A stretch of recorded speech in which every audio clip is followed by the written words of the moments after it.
Hey everybody, I'm Dave Hecker, and today we're going to talk about one of the most popular forms of offshore development. It's the ODC, or Offshore Development Center.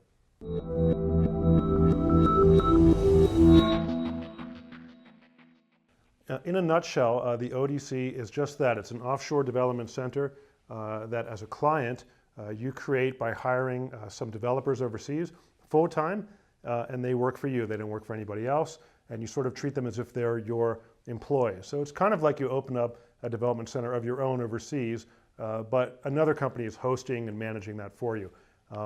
There are a lot of benefits and some disadvantages to this model, so let's go through the pros and cons. First, the pros. The ODC model is a great value, and the reason is really simple. It's that vendor companies love it. This is a stable kind of moneymaker for them. Imagine if you've got clients doing 1 month, 2 month, 3 month projects. You're always taking developers and moving them from one project to another. You're dealing with start dates and end dates, and customers are asking for extensions and all of that. In the ODC model, that doesn't happen at all. You get a client, they take on a few developers, and basically you don't even have to manage them. The vendors don't even have to manage them. It's a great deal for them, and it's stable. As a result, you're going to get a better price using the ODC model. Okay, another advantage is that you get to train these resources however you like. You can have them use your tools. It's your company culture. You can set the hours. You can do just about everything as if they were your own employees. And also you're going to have them accumulate a lot of knowledge about your product and your clients and the way that you do business, which is a huge value, and it's something that you're not going to get if you're doing project work and you never know if you're going to get the same developer twice.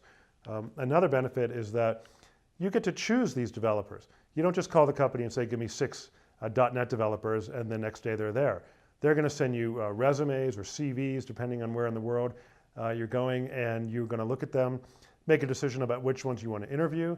You can talk to them over Skype. You can send them a test project, whatever you like, but you can go through a fairly ordinary hiring process. And if you're not happy, you can get rid of them and ask to bring on another developer. So this kind of flexibility is a huge benefit.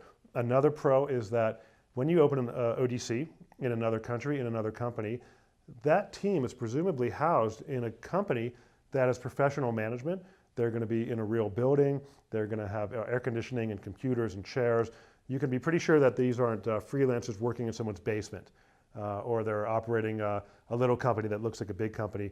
These are legitimate companies. They're going to pay their taxes and things like that. And as a result, they're going to be stable. You don't want to have an ODC partner who is brand new and they're unstable and they're trying to pull resources away or they can't retain them, something like that. The ODC model with a proper company is going to provide that stability.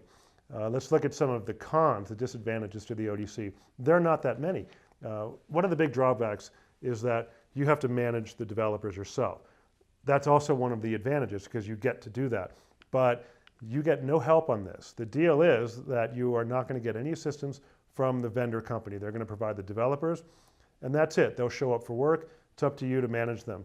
It's a good deal if you have time and the skill to do that. Managing developers, especially overseas one, is not easy. You're going to have to set up training, tools. You're going to have to do source control. You're going to have to figure out how you're going to do bug tracking and all the things that come along with management. So that advantage can quickly turn into a disadvantage if you don't have the time or skill to do that. And finally, this isn't really a con, but a challenge is that you can't really get into the ODC model unless you're spending above a certain threshold of money. And right now, that is somewhere in the neighborhood of maybe $50,000. It can be less or more depending on the company you're talking to. Generally, you want to have at least 2 developers, but some companies will do 1 for at least 3, 4, 5 months, but some companies will do less or will need more. In general, it's about $50,000 in order to get into this model. But it is a great model. And to sum up, if you can send steady work and you can meet this budget requirement, you know how to manage the team, you've got the time and the energy, the skill to do that, I think the ODC model is a fantastic way to handle your offshore development, and I highly recommend it. At SourceSeek, we love connecting clients with ODC-friendly companies because it's a sweet spot, it's perfect, and everybody's happy.